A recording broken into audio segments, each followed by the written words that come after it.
অথচ এই বিশ্বকাপ শুরুর দিনেই তো খেলার কথা ছিল বাংলাদেশের। 7ই ফেব্রুয়ারি শনিবার বিকেল 3:30 কলকাতার ইডেন গার্ডেন্সে ওয়েস্ট ইন্ডিজের বিপক্ষে। কিন্তু বাংলাদেশ নেই, বাংলাদেশ টি-20 বিশ্বকাপ খেলছে না। আমার কাছে এই বিশ্বকাপের থিম একটাই, যে বিশ্বকাপে বাংলাদেশ নেই। আমার কাছে সবসময় একটা কথাই মনে হবে, কাদের কারণে আমরা আসলে এই বিশ্বকাপটা শেষ পর্যন্ত খেলা হলো না, খেলতে পারলাম না। মুখে মুখে ওই ভারত বিরোধিতার জিগির আমরা তুলছি, আমাদের মনে হচ্ছে যে না, আমরা বিরাট একটা কাজ করে ফেলেছি, বিশ্বকাপে ভারতের মাটিতে গিয়ে খেলিনি। কিন্তু একই সঙ্গে আমরা যে কতটা ভণ্ড, কপট, প্রতারক, ছদ্মবেশী, অসাধু, সেইটাও কি আসলে আমার সবসময় মনে পড়বে না? কিংবা ধরেন আমার মতো কিছু মানুষ তো রয়েছেন যাদের ভিতরে এই আফসোসটা থাকবেই যে এই বিশ্বকাপে বাংলাদেশ নেই, কাদের জন্য আসলে নেই। আমি এই সংশ্লিষ্ট যা যা আছে সেখানটাতে মোটা দাগে যদি আমি একটা আলোচনা করি স্টেক হোল্ডারদের নিয়ে, তাহলেই আপনি এই জিনিসটা বুঝতে পারবেন যে আমাদের সাথে সবাই কে কীরকম করেছে এবং শেষ পর্যন্ত গিয়ে বাংলাদেশ ক্রিকেটটাকে কেউ ভালোবেসে কিছু করেনি, প্রত্যেকেই নিজেদের স্বার্থসিদ্ধির জন্য কাজ করেছে। আমি একে একে বললে আপনারা সেই জিনিসটা হয়তো মিলিয়ে নিতে পারবেন, সঙ্গে আপনারা কিছু অ্যাডও করে দিতে পারেন।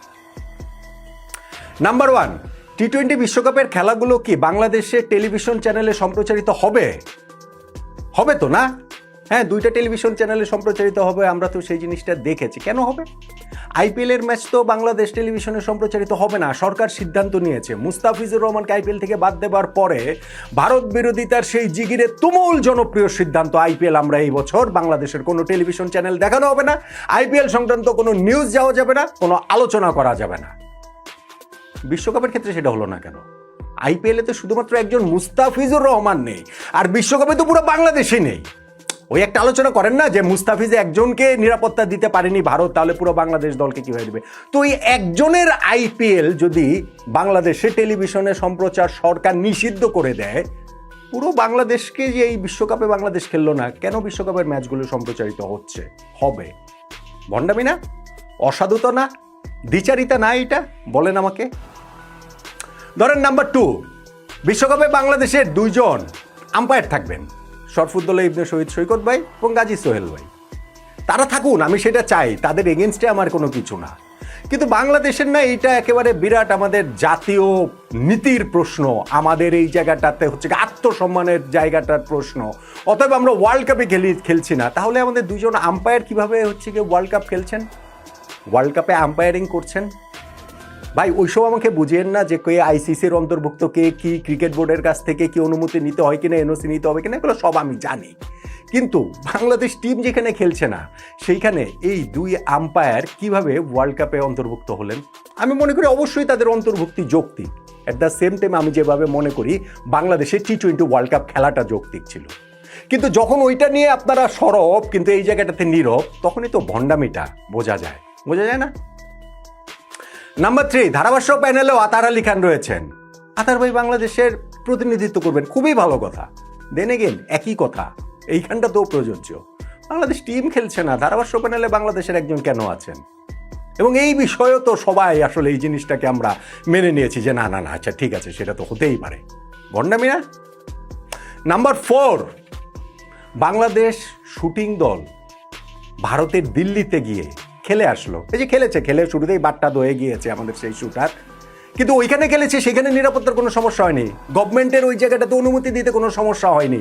এবং বাংলাদেশ ক্রিকেট টিমের ক্ষেত্রে সেটা গভর্নমেন্টের সমস্যা হয়ে গেল।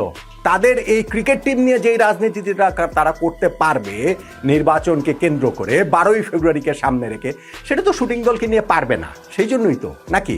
আর যদি সেইটাই সত্যি হয়, তাহলে তো এই জায়গাটাতেও সেই শঠতা, হটকারিতা, অসাধুতা, দ্বিচারিতা সব কিছুই স্পষ্ট হয়ে যায় না? ধরেন নাম্বার 5, আমি যদি মোটা দাগে বলি যে ক্রিকেটটাই শুধুমাত্র আপনারা পেলেন, ক্রিকেটের ট্রেডটাই আপনারা অফ করে দিলেন। ভারতের সাথে বাংলাদেশে কোন ট্রেড অফ রয়েছে? আপনি কি বাজারে গিয়ে আপনি এখন সেই দাবি তোলেন যে ভারতীয় পণ্য বর্জন করবো, আমরা ভারতের কিচ্ছু ইউজ করবো না, ভারত থেকে চাল আসতে পারবে না, আমাদের এখানে হচ্ছে গিয়ে কি বলা চলে হচ্ছে গিয়ে তেল আসতে পারবে না, আমাদের এখানে ওই তৈরি পোশাকের খুবই হচ্ছে গিয়ে গুরুত্বপূর্ণ একটা উপাদান আমদানি হয় তুলা আর সুতা, আসতে পারবে না। আন্দোলন করেন না। সার আসতে পারবে না, করেন না আন্দোলন। এই আন্দোলন যদি করেন তাহলে আমি বুঝবো যে না ঠিক আছে, ভারত বিরোধিতাটা এটা একটা যৌক্তিক, এটা হচ্ছে কি আমরা জাতিগতভাবে একটা ঐক্যের জায়গায় পৌঁছে গিয়েছি। সব কিছুই হবে, সব কিছুই চলছে, আগের মতোই চলছে, আগের চেয়ে বেশি চলছে। শুধু ক্রিকেটটাই আপনারা পেলেন, শুধু ক্রিকেটটার ঘাড়েই আপনারা হচ্ছে গিয়ে বন্দুক রেখে গুলিটা করে দিলেন, এবং তাতে ক্রিকেটের মৃত্যু ঘটানোর জন্য আপনারা যা যা করানোর সেগুলোই আপনারা করলেন। এটা কি ভণ্ডামি এবং ডাবল স্ট্যান্ডার্ডের এক্সাম্পল না? আমাকে একটু বলেন তো দেখি। আসেন এবার ক্রিকেট ওয়ার্ল্ডের হিসাবে। পাকিস্তানের তো বাংলাদেশের পাশে তারা দাঁড়িয়েছে, বাংলাদেশের হয়ে একমাত্র ভোট দিয়েছে আইসিসিতে, খেলছে তো তারা ওয়ার্ল্ড কাপ খেলছে না? ওয়ার্ল্ড কাপে যে ভারতের বিপক্ষে ম্যাচ বয়কট করার সিদ্ধান্ত, আমি অনেকবার বলেছি, আবারও বলি, ভারতের বিপক্ষে ম্যাচও পাকিস্তান খেলবে। তো বাংলাদেশকে ওই গাছে তুলে দিয়ে মই সরিয়ে নিয়েছে, বাংলাদেশকে ইউজ করলো। সবাই যেভাবে ইউজ করে, আমাদের রাজনীতিবিদরা ইউজ করছেন, ঠিক তেমনিভাবে ওয়ার্ল্ড ক্রিকেটও আমরা সেভাবেই ইউজড হলাম, পাকিস্তানও আমাদেরকে সেভাবেই ইউজ করলো। দেখেন, আপনারা দেখেন ভারতের বিপক্ষে ম্যাচ খেলে কি করে না। বাংলাদেশের পাশে যদি সত্যিই তাদের দাঁড়াতে হতো, তারা ওয়ার্ল্ড কাপই বয়কট করতো। সেটা যেমন করে নাই, ভারতের বিপক্ষে ম্যাচও তারা বয়কট করবে না। ধরেন নাম্বার 6, শ্রীলঙ্কার কথা আপনি বলেন। কত 6, 7 কি বলছি আমি, হিসাব তো এটা আপনারা করে নিন। শ্রীলঙ্কার কথা বলেন। শ্রীলঙ্কা তো বাংলাদেশের বিপক্ষে ভোট দিয়েছিল না? যে ভারত থেকে আমাদের খেলাগুলো শ্রীলঙ্কায় চলে যাবে, শ্রীলঙ্কা এটা নিতে চায় না, গ্রুপ চেঞ্জও তারা রাজি না, ভোট তো দিয়েছে এবং তাদের অবস্থান তারা স্পষ্ট করে জানিয়েছে। এখন তারা আবার পাকিস্তান ক্রিকেট বোর্ডকে কী কারণে চিঠি লিখে জানাচ্ছে যে যেন ভারত পাকিস্তান ম্যাচটা হয়। তাদের ট্যাকে টান পড়েছে বলে, তাদের টাকায় টান পড়েছে বলে, ভারত পাকিস্তান ম্যাচ না হলে তাদের পর্যটনে ওইখানটাতে হচ্ছে গিয়ে ক্ষতির সম্মুখীন হবে সেই কারণে। সব কিছু মিলে তো বিষয়টা তো তাই। বাংলাদেশের বিপক্ষে তখন ছিলেন শ্রীলঙ্কা, এখন আবার হচ্ছে গিয়ে ভারত পাকিস্তান ম্যাচ যদি ওইটার হিসাবেই যদি না হয়, হবে না। কিন্তু এইটা আবার তারা ইনশিওর করতে চান।